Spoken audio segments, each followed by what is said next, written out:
Welcome, everybody. This is the fifth episode of the Fall Forum with Tidely, supported by Modern Church Leader Conference. I'm Phil Mershon, your host, and I am here with special guest Mark MacDonald, who's going to be one of the speakers at Modern Church Leader. He is a church brand strategist. He wrote the book and runs the agency called Be Known for Something. Mark, welcome to the show. Thank you for having me. This is going to be fun. We just got to meet, so it's always good to get to know somebody when we're going live, right? Yeah, we've got a long relationship. It's been over 1,000 seconds already since we first met. So, but we've actually known each other online for a while and known of each other for a lot longer than that. So it's really exciting to be here. We found out that we're both dads and we love dad jokes. So fair warning right now, if any dad jokes do happen to happen, they are not the responsibility of Tidely or Modern Church Leader. They're fully upon us. We will take all credit and all responsibility for the bad ones and the good ones. If there are good ones, they can come to Modern Church Leader Conference and they'll hear lots if they come to my session. Very good. You're one of the extra stand-up comedians, right? You're not part of the show, but you promise at least a little attempt at humor during the show, right? So, knowing that there is going to be a stand-up comedy night, which I'm really looking forward to, I have tried stand-up comedy and I've tried improv before, and I am not one of those people. I'm better at sit-down comedy. They always tell me sit down whenever I try. Exactly. Don't quit your day job is mostly what they tell me. So we get a lot of moans around the table, which tells me I'm pretty good at dad jokes. If you ask my kids, they would be very quick to say, "Yeah, Dad, stop."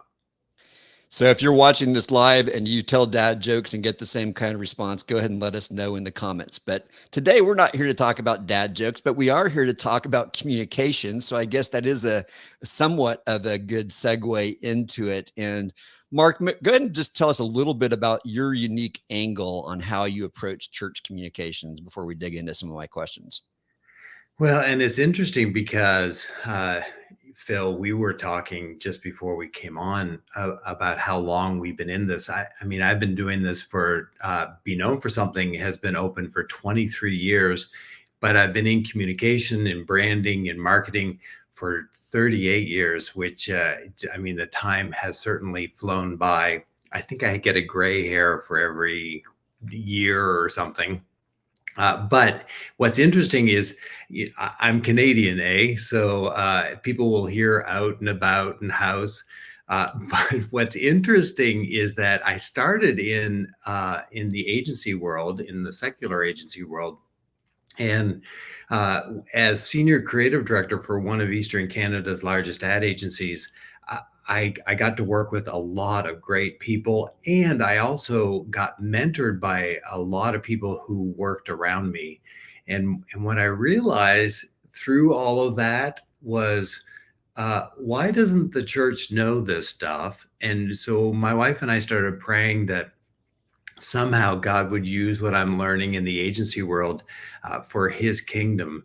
And when we moved 23 years ago to North Carolina, what I wanted to do was set up an agency to help churches essentially with branding, but the church world back 23 years ago is certainly different than it is right now. And oftentimes I would hear from pastors, we don't need branding. So I thought, how am I going to talk to them about branding and all things branding? And that's how Be Known for Something came up, because if I wanted to start a conversation that would end really quickly, I would talk about branding. If I wanted to start a conversation that started a conversation, I would say, so what do you think you're known for in this community? Ooh, I like that, because branding doesn't sound like something that I would have been taught in seminary, something that we need to think about as a church. Like, we're all known because we follow Jesus, and maybe we've got a style of theology and worship, but saying, what are you known for, does lead to a different conversation. Talk a little bit more about that. What kinds of conversation did that open up as you began talking to churches? Oh man, it opened up a lot of conversations. It really goes back to, I mean, the disciples, Judas had just betrayed Jesus and they were sitting around a table and Jesus was having a conversation. And in the Mark MacDonald version of the Bible, they said, "So, Master, what should we be known for?" And Mm, Jesus said, "Oh, they'll know you're my disciples by our love one towards another." So that kind of works. That's really Jesus, waving a magic wand over all of his disciples and just said, if you want to be known for something that's relevant and needed, be known for love. And mm, fast forward to 2024, and here we are. And there was a huge worldwide research study that was talking about the perception of the church. And we were, of course, known for love, right? Yeah, no, no. In fact, what they found was that it was more about what we were against. against than what Yeah. we were actually for. And that's why it's be known for something, because it's so much easier for us to be known for what we're against than what we're for. And I think Jesus knew that. And what we need to know today is if we go out into the community and we talk to people about our church, which we know an awful lot about, and of course we love one another and everybody is all love. And the problem is that moments after getting outside of your church and into your community, they'll be, yeah, you guys don't like, and how about you have these rules. And so all of that stuff is an uncontrolled brand that we all have. And that perception, that negative perception that we have of church, we need to pivot and be able to bring our community into the know about what we're actually all about. Mm. This is really fascinating. So, you know, a lot of times in branding, we're trying to differentiate ourselves from our competitors, right? That's what businesses are trying to do. But in the church world, that doesn't feel like what we're supposed to do. We're not supposed to be differentiating from competitors, but saying this is uniquely how we serve the community. How would you position that so that it doesn't feel like it's competition, as opposed to here's unique ways that God has wired us that we serve in this community or in the world? Um, I think there's a What question in there. Yeah, but I mean, that really is such a great kind of question. Because the interesting thing about all of this is that we're not in competition with everybody else, but we're asking everybody to choose our church. And Mm, so the moment that you have a choice in the matter, um, you ha- therein lies enter. It's not necessarily competition, but at least it relies on some unique differentiating that has to happen. And that's where our church, I mean, ultimately, as believers, we need to be known for love. But our church, if there's a bunch of other churches in our community, which there are, all you have to do is just Google, church in my, and then put your town name, and you'll see the wisdom of Google will serve up as many churches as possible. And sometimes there's hundreds of churches. I know we're in Jacksonville, Florida now, and we have 200 Baptist churches here, and that's not even taking into account all the other churches and all the other denominations. And so what we're trying to do is we're trying to say, okay, so we are the ministry for you. But on their side, if they're looking at a lot of sameness, we need to differentiate ourselves or position ourselves just a little bit different so that people say, oh, so it's not everything that you do, but that's what you concentrate on. And whew, that's what I need in my life. And if we can get that right, where they're saying, okay, so I didn't expect to get it from a church, but that's what I want. And mm, if that's the one thing that you concentrate on, that's called brand positioning, which we call the thread. So it's like, what is that one thing that you should be known for so that somebody would actually pay attention? And our communities have stopped paying attention to church altogether. And oftentimes it's because our churches are just talking too much. Mm, I love that. I'm going to grab something here and show it to you. Nice. And I can do a little song Show and a little dance. show and tell here. So I went to this church, and this is their mug. One side of it is their branding, and the other side says this. And what they're known for here in the Wichita community is they are one of the few churches that openly welcomes people who struggle with addictions. And Mm. that's something that they're known for. They're known for other things too, but that is one of the things that they are known for in this community. And there's always an open door, no matter what you're struggling with. And it's, all kinds. They're not just alcoholics or whatever. It's like whatever kind of addiction you're dealing with, open arms, no judgment, come here. And so they're known for that. And it's a phenomenal reputation to have that as part of a church that has, multifaceted ministry. Is that kind of what you're talking about? We're the church that's Absolutely. known for this. Okay. Yeah, absolutely. So if you found that God placed you into a community and you woke up one day and you started realizing, every person in this community has a dog, and you just decided that you wanted to be the church that allows a whole bunch of people to bring your dog, just like we'll have a place over here for them to use the bathroom, we'll have a place for them to sit, we will look after your dog while you do small groups. So you become known for something that becomes relevant in your community. Now it might seem absurd, which you can just imagine what that would be like. I mean, church would be different, right?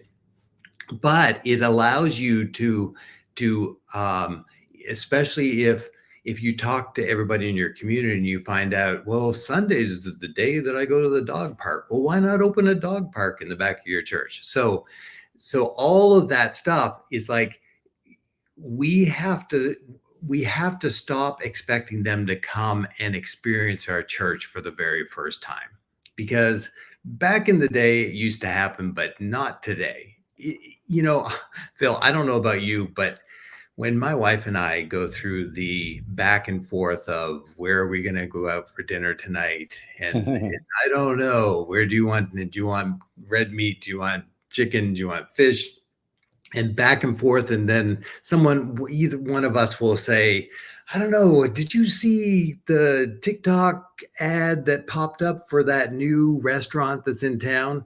And I mean, we won't even go to a new restaurant unless we look at their website first, or probably not even download their app. We'll just go ahead and look at their website, and based upon that 5 to 10 seconds of opening up their website, we decide whether we want to go or not.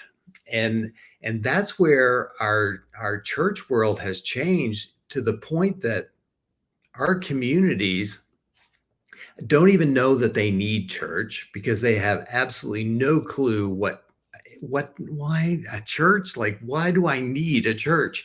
So that's why the church needs to be known for something that they can actually create a demand or a reason for actually coming to the church. And then we need to make sure that our websites are up to snuff, so that when people do say, maybe we need church, maybe we need to go back to the roots, maybe we need to get our kids in some type of a children's ministry, they're going to pull up your website. And probably the next thing, if they like your website, they will see, let's watch a little bit of a service, or let's watch a live service this coming Sunday. And then maybe after, 3 or 4 interactions that way, they will risk walking through the doors. It's similar to us with a restaurant. I mean, we'll look at the website, and then we'll drive in the parking lot, and if it doesn't match what we just saw online, we then go another place. And those are all the things that we as a church, it's gotten more difficult for us to be able to woo an audience, get them to listen, and then get them through the doors. So what's the process look like to help a church discover those unique things that they can be known for, should be known for, that are relevant to their community? Walk me through a couple steps that you take people through to get to those answers. For sure. And again, great question. And this isn't, the first thing should be call Mark MacDonald, but it's actually, these are steps that every person who's listening to this right now can go through. You don't need an agency. You don't need a person who's been doing it for as long as I have been doing it. Here's everything that I have ever learned. And it all comes down to effective communication, rises and falls on how well you know your audience. Mm. And so we need to do whatever it takes to know your audience. And then Jesus interjects, no, it's not about knowing them, it's about loving your audience. So we need to do whatever it takes to know them so well that we love them. And in order to love them, we need to pay attention to their needs, concerns, and goals. And if we can become a solution to a need or a solution to a concern or a path to one of their big goals, then they will embrace us. And that's where the church oftentimes says, yes, spiritual things. But the problem is that the average person in the community doesn't wake up in the morning thinking, oh, all I need to do is just is to cure this spiritual problem, because they don't know the solution is Jesus. And so we need to make sure that we come alongside of them with a secular sounding solution to a need or a concern or a goal that they have. And the more we can lean into that, the more we'll get their attention. And in that attention, they'll go, I will risk coming to your church, or I'll risk watching your church.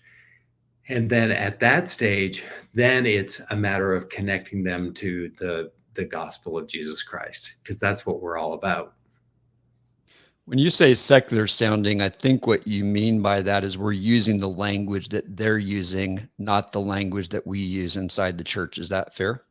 Absolutely. So if you were to engage us as an agency, we do whatever it takes to figure out who your audience is. You have an internal audience and an external audience, and then you want to make sure you do whatever it takes to figure out what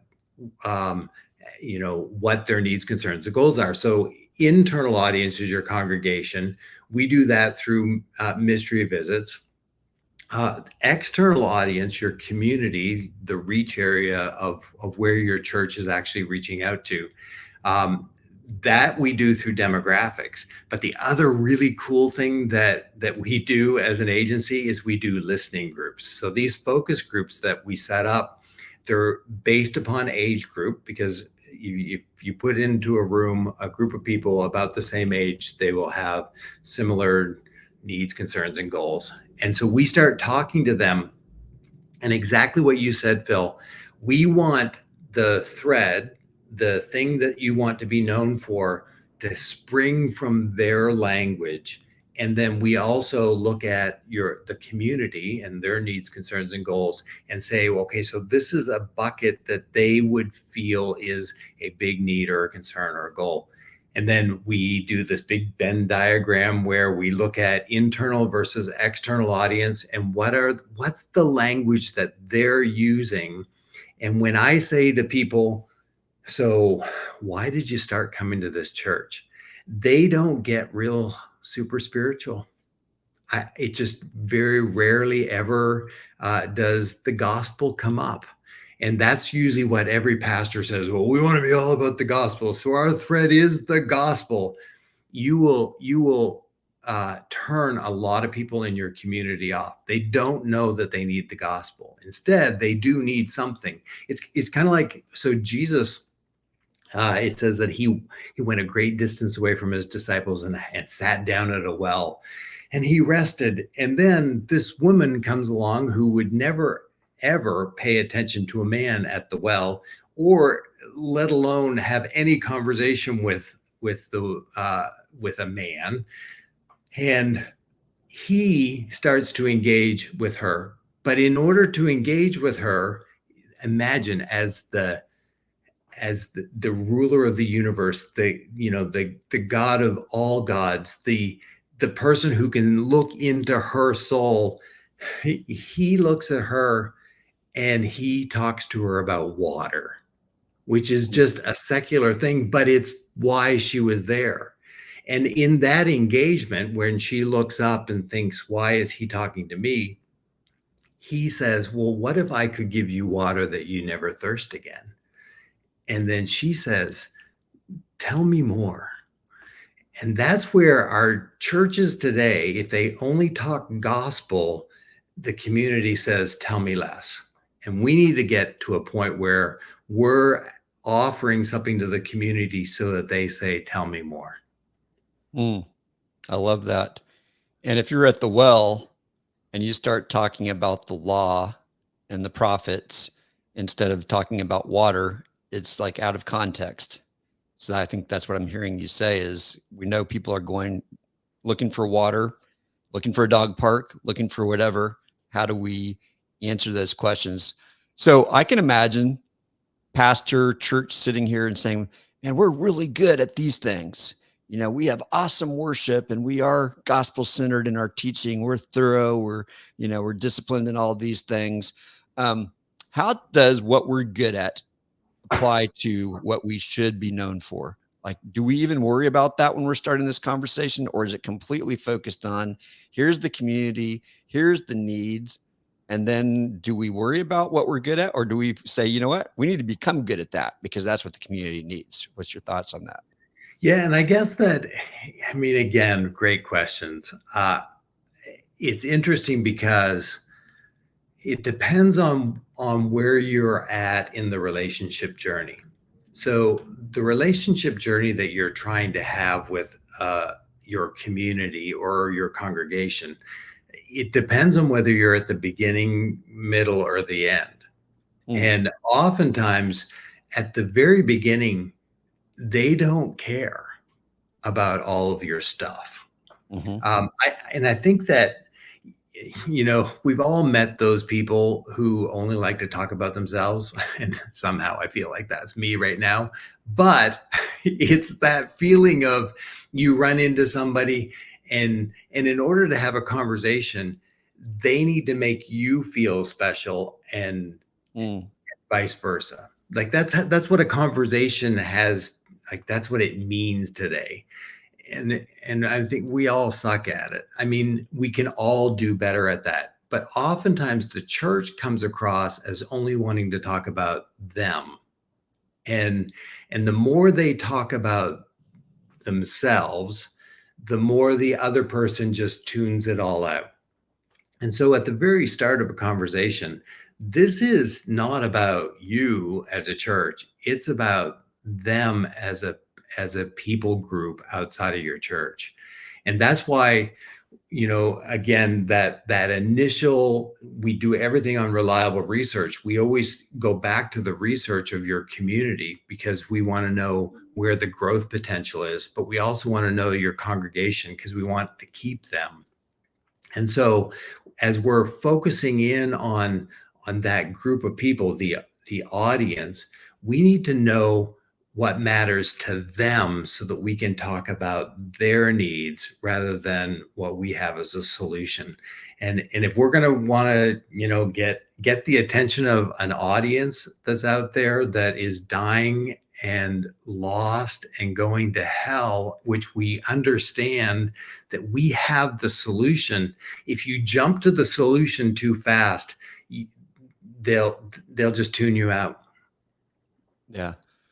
I think what would be really helpful, Mark, is if you told a story of someone that you've helped through this process, how they went from maybe being, unaware of how the community was perceiving them, went through this process and discovered what they should be known for and what that did for them. Do you have a story that comes to mind? Because I think this would illustrate your process maybe better than the theory that we're in right now. Sure. So it's interesting because, I mean, we've helped hundreds of churches, and then through the book, thousands of churches have kind of figured out what, discovered their thread. And I get to hear all these great stories of churches that said, "Ah, it's just like it makes so much sense right now." And we, I mean, just recently we worked with a church that really started to think, so I'm not even sure what we're known for in the community. And when we talked to the people in the community, we found out that their name made them sound like a country church, and they thought, I don't need a country church, because they Oh, were on the outskirts of a city. okay. And so new pastor comes in, he decides, well, we've got to fix some of that stuff. So they hired us. We came alongside of them. We did full demographics. We also did a internal listening groups, and internally, everybody said what we oftentimes hear from most listening groups: we love our church. We love our new pastor. He preaches well. We've got the best kept secret, which is just like, it just makes me cringe from like all the bottom of my spine to the top of my spine, because best kept secret is not a great marketing ploy.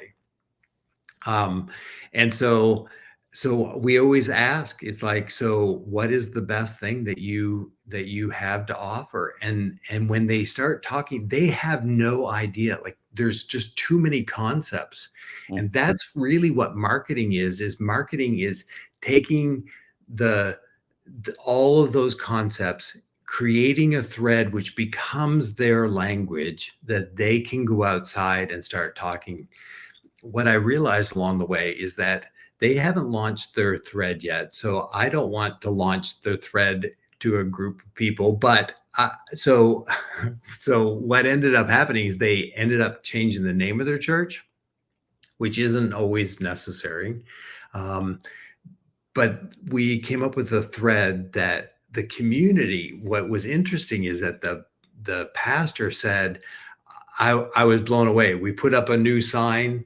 It had our thread on it and our new name. And he said people would drive by and they would stop in and they would say, so is this a brand new church? And there is power in new. mhm, So I mhm. mean, just ask the people at Tide, because they've Right. had like 400 iterations of new. But we need to figure out, how do we reintroduce ourselves to the community, and whether it's a new name or not, what it does is you concentrate on the thread, so that that's a beneficial reason for us to go. But what he also said was, I'm just blown away by the amount of times that I hear people in our congregation describing our church using the thread.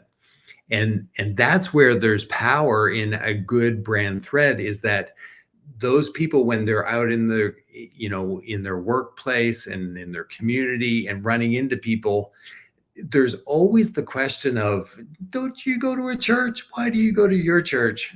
And they use the language that you've given them and you've used consistently, clearly, and constantly. And so what they're doing is they're spitting it out. That's really true marketing. Is somebody puts on the big boy pants, simplifies their whole church down to a thread, and then uses that thread, which is 3 to 5 words, simple, unique, and unique. I better emphasize that. It's not a better together, because during COVID, everybody came up with better together, because once we came back, it's like, we're better together. And another pastor says, we're better together too. And it doesn't make you stand out at all. But they use that language to a point that probably they won't remember the name of the church, but they'll remember what you're all about. And that's where uniqueness comes in. And Phil, you and I both know that people rely on Google an awful lot. And oftentimes they won't remember the name of the church, but they'll remember what you're known for. So people will Google your thread and your church name. And that's where we say the uniqueness factor of your thread is that you need to be able to buy the URL. Oh, So for us, be known for something.com. it's a great website if anybody's listening wants to go and just browse around. However, if I've now talked about the thread so much, if you Google discover your thread or communication thread or church and thread, what it does is it redirects you to be known for something, because we own discoveryourthread.com. So what we try to do is that slogan, the brand positioning statement, the thread that we're talking about, those 3 to 5 words, we want to try to get the .com as much as possible, so that we know that we're a unique brand that's positioned differently than any other church in America. I love that. Thank you for answering the question I was going to ask of what is a thread, but you've actually answered it in a bunch of different ways. It does seem hard. The thread has to answer the question, why do I attend this church? But it also needs to answer the question in the community, why would I need your church? So that's where it needs to be beneficial language. It needs to lean into their needs, concerns, and goals. And then it connects quickly to the gospel, so that when somebody comes in and they're all about this, then we know that in that interest and in that engagement, then they're going to go, oh, really? So you do that for kids, and you do it for the youth, and you do it for adults? Oh my goodness. Like, that's where, instead of, a house of brands, you become a branded house. So you're all about this one thread, and all of your individual ministries lean into the umbrella thread, and they deliver it to their demographic. And that's as calming as you possibly can for your communication, because everybody is leaning into the thread. And that's the other thing, that you want to make sure that the thread works for all of your demographics. And that sounds like it's a process that takes time. You don't just sit in a room for a couple hours and come up with a thread that's going to have all those applications. Is that one of the reasons why a lot of churches don't do it? It's too hard. It's too expensive. It's just easier to fall back on, or Matthew 28:18-20 church, we go make disciples of all nations. Or, I'm not making fun of that. I'm just saying that would be an easy thing to do. Is that why, or why would you say churches don't take the time to go through this process? Yeah. And it's interesting because, we get a lot of, I think I just saw that like 2,900 churches have downloaded our pricing structure. So, it's one of those things where, we know pricing is a problem, and we know timing is a problem. Most churches that contact us say, we're kind of in a hurry.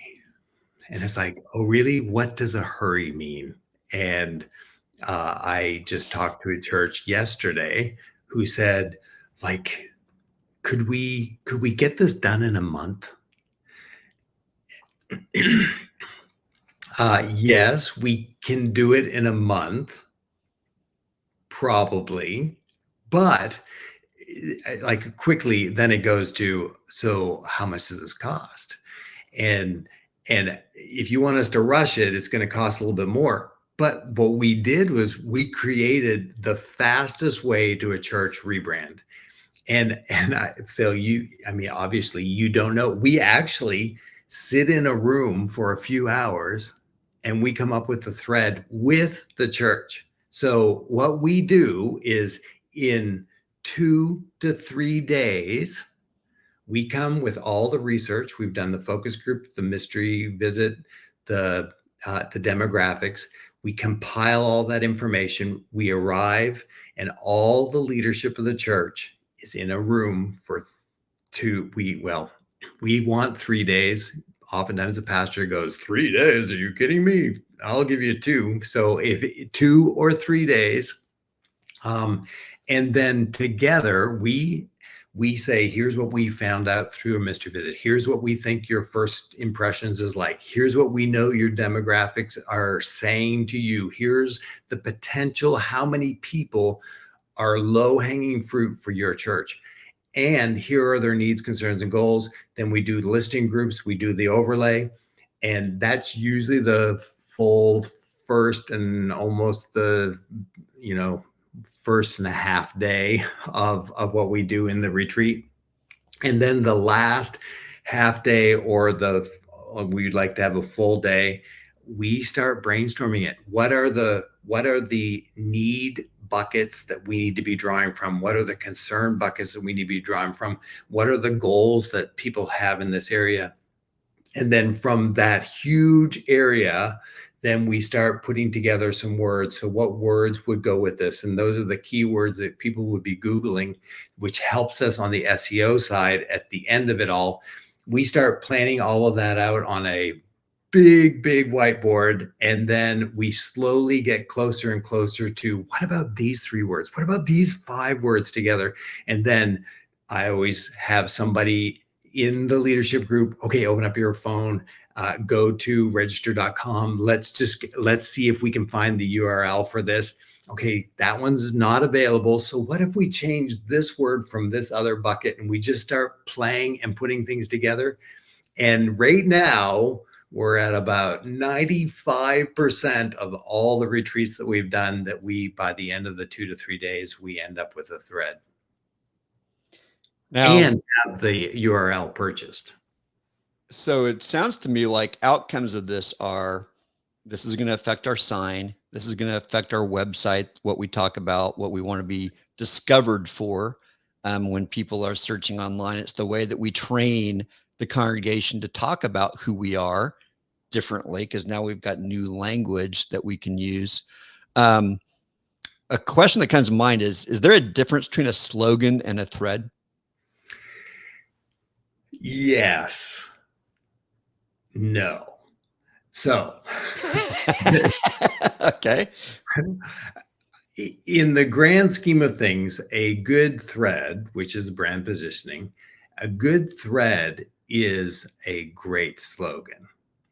But oftentimes people see a slogan as a short-term emphasis. And especially with the church, not anyone who's actually watching this right now, but all the other churches like to chase things.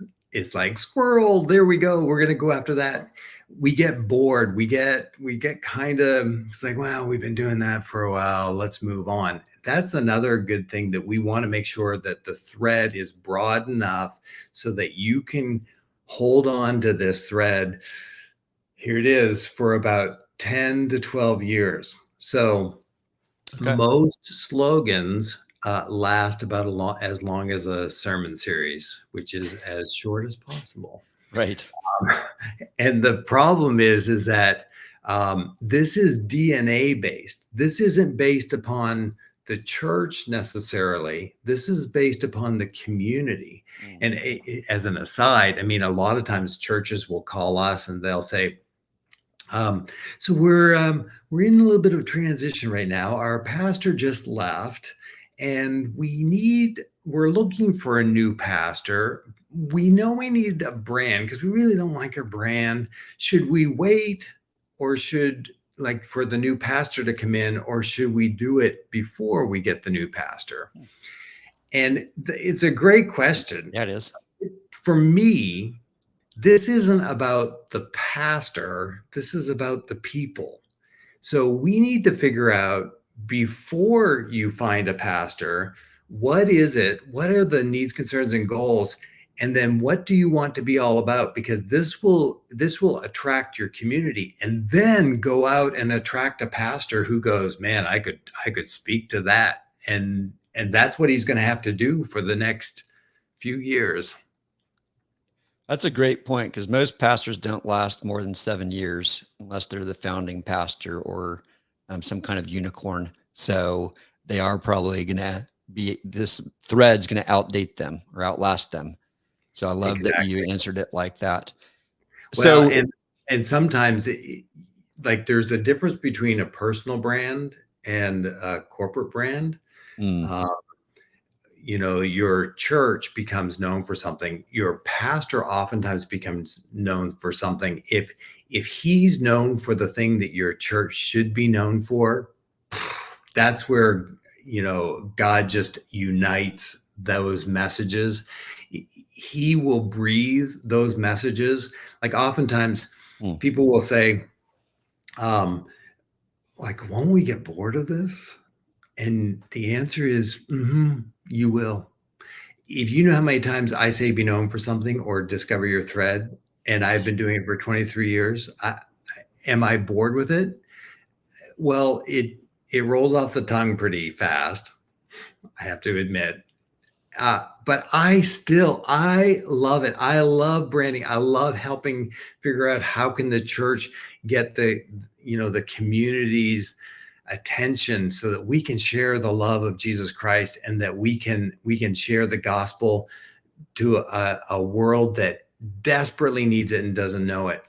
And the thing is that we need to come up with something that, again, is so broad and speaks to what I love to talk about, in a way that they love to listen. And that's where the sweet spot is. I mean, so when we were in Winston-Salem, a church that we went to, Calvary Baptist Church in Winston-Salem, I mean, we were asked to teach the Sunday school class, my wife and I, and then we realized, well, we're going to be really busy because I travel quite a bit, and so we got a good friend to join us as the assistant teacher.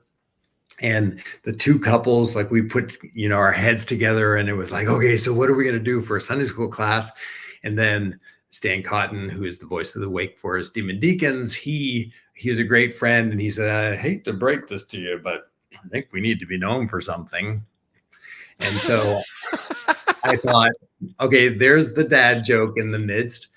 So we started talking. We walked through, it was actually when I was writing the book, and we started walking through the process with our church just to figure out, okay, so it was a fairly large church. And Stan went on to say, because I'm not sure whether we actually need another adult Bible fellowship class in this church. And so we started falling in love with the people of Calvary Baptist Church. And we really leaned into the 40, 50-year-old, for the older people that we were trying to reach. And we leaned in and we started listening to them, and everyone talked about the complexity of life, and how that when our kids were supposed to leave home and they didn't leave home. I hope I'm not striking a nerve with you, Phil, but It's all good. but it's like, even going to college, it's like we thought life was going to get easier, but it actually is more complex. And we heard this over and over again to a lot of different people. And then when we started talking about Bible study, it's like, it's just always over my head. I just wish someone would speak to me. And so we the first day we had, I think, about 15 people come to our first day of the class. And I shared with them about the complexities of living a 40 or 50-year-old life, and that how our families are become more complex. And everyone just leaned in, and it was almost like, wow, this actually works. And so our formula here is say their name, speak their pain, solutions to proclaim. If anyone ever hears me speak, that's the formula that I use. Say their name. So I said, are you a parent? Are you a 40 or 50-year-old? All of a sudden it's like, that's me. So say their name, speak their pain. Is life so complex? Like, didn't you think it was going to be easier? And they lean in a little bit more, and then they're quickly thinking, so what's the solution? Are you the solution? And I said, so there's lots of Sunday school classes here. There's lots of Bible fellowship classes here at this church, but this class is going to be different. We're going to speak to the complexities of life by being simple and practical. And we're going to be so simple. It's not going to be 3-point simple. This is going to be 1 point. Every week, we're going to lean into one thing that the Bible says for us. And we know, because it comes from God's word, that if you put it into practice, and that's the practical side of this class, God's going to change your life. Well, it resonated. Say their name, speak their pain, solutions to proclaim. And in fact, when we left to move to Jacksonville, Florida, we were running 160 people in our small group, which wasn't quite so small. And when we left, we got thank you cards and letters and text messages and emails. And my wife assembled all of those into a book. And she said, "Did you look through them all?" And I said, "Yeah, I did. And she said, "No, but did you see that there's a thread there?" And every single one either talked about simplicity or practicality. Wow. And that's where our churches need to figure out, if we go away, like we had to move from North Carolina to Jacksonville, Florida, if our churches vanished, what would they actually miss? And we saw it over and over again. People were saying, we're going to miss simple and practical here at our church. And so that's what we need to do as a pastor of a church or a leadership of the church, is we've got to figure out what do we want to be known for, so that if we weren't here, that people would crave to try to find us someplace else. I love the simplicity of that story. By the way, if you're going to be at Modern Church Leader Conference, if you're not already planning to, you should, because Mark's going to go into greater detail on this in a workshop that he's doing there.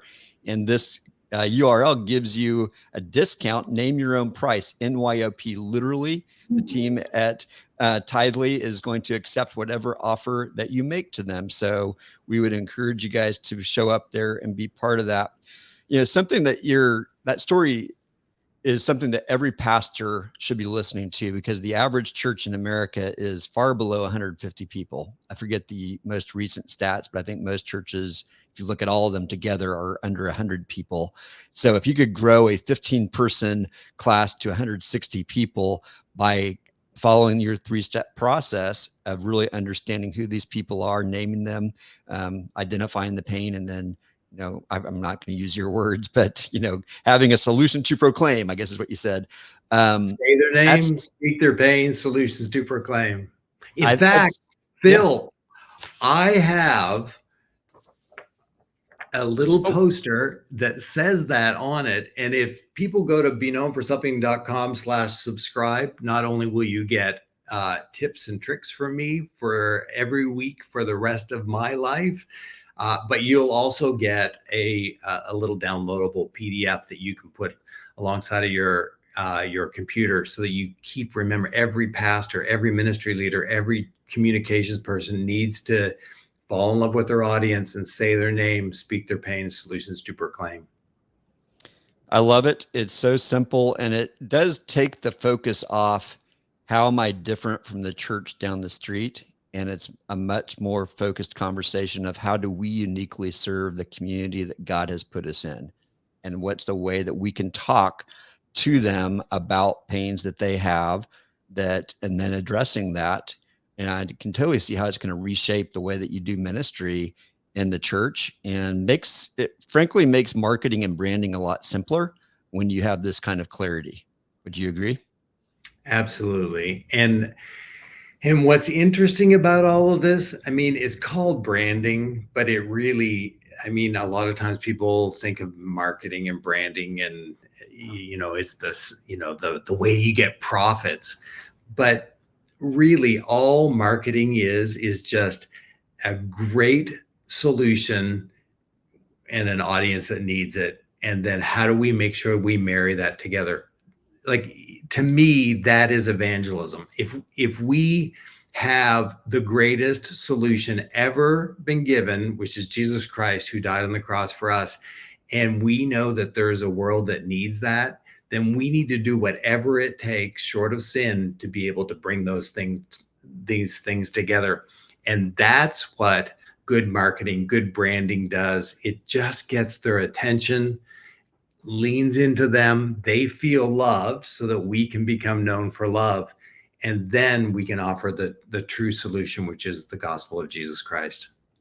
I love it. I love it. So one of the questions that we talked about beforehand was the fact that we're living in a world of short attention spans. How does this process help us speak into that? Oh, yes. Said the man 50 minutes into somebody listening to this. So our attention spans have gotten very short. And in fact, if anyone is listening to this and has listened to the whole thing, thank you. I appreciate it. And I also want you to understand that in this world, as we're getting shorter and shorter attention spans, we've got to figure out, because it's us too, and it's them, we've got to figure out a way to be able to say it as short and concise and clear as possible. And really, what it comes down to, that thread, which is 3 to 5 words, oftentimes that's all that needs to be said. And people would say, just tell me a little bit more about that. Or how does your church help me on that? And ultimately, that attention span that gets shorter and shorter and shorter. You know, the goldfish. I'm sure that you've probably seen how that, we officially as human beings have an attention span shorter than a goldfish. A lot of it just comes down to having all the notifications, all the things that are inundating us. If you ever watch an old movie, you see how long scenes are, and now movies, the scenes have gotten shorter and shorter. We need to figure out, how do we say it as clearly and concisely as possible. And editing, it's all about editing. In fact, when we look at SEO principles, and again, if you go to beknownforsomething.com/subscribe and you sign up, just choose podcasts and as your conference, and under that you'll get our little formula poster, but you'll also get the 5 ways that every church website page has to fall in line with what Google likes, so that Google becomes your biggest evangelist. And one thing that we do know with Google is that people are just scanning. They're looking at a page for about 10 seconds. And so you might put hours and hours and hours into a page with the content just right, with just the right words. And the problem is that the average person is going to spend about 10 seconds, and they're just going to very briefly scan over top of all of your content. And so we need to figure out, how do we give them the content the way that they want it, as short and concise as possible. Now throw into the mix there, just in case anyone's listening and they think, I know more about Mark MacDonald about SEO. Well, Google says, okay, so if the average American reads about 300 words per minute, and they're only spending about 10 seconds on a page, that's about 50 words that they can take in. And so you think, oh man, we got to make sure we're down to 50 words. No, that's how much they can consume. But Google says, okay, but in 50 words, we can't categorize your page. We can't figure it out in the algorithm whether that page should be delivered higher up in the search results. Instead, Google says, we need 300 words on every page. So every page needs to have at least 300 words, but the average person who comes and looks at it, your UX, your user experience, they're only going to take in about 50 words. So that's why headlines, subheads, bullet points, call outs, captions, links are all incredibly important on every one of your pages. I know that I threw that in, Phil, as a total non-branding thing. Oh, but it's critical because it does relate to how do we get their attention? How do we cut through? I think it ties back to your thread, but then every page does need to be able to get their attention. I assumed you were going to go into video, to be honest with you, when we talked about this, but that's a whole different strategy, depending on the demographic that you're trying to reach, where, shorter is what people are looking for. That's the reality. They're looking today. When asked across the country, what type of content do you prefer from your church? The number one by far was video. But we also want to point out that We've all said it all of our lives. A picture is worth 1,000 words. So pictures and visuals together, it needs to be on your page.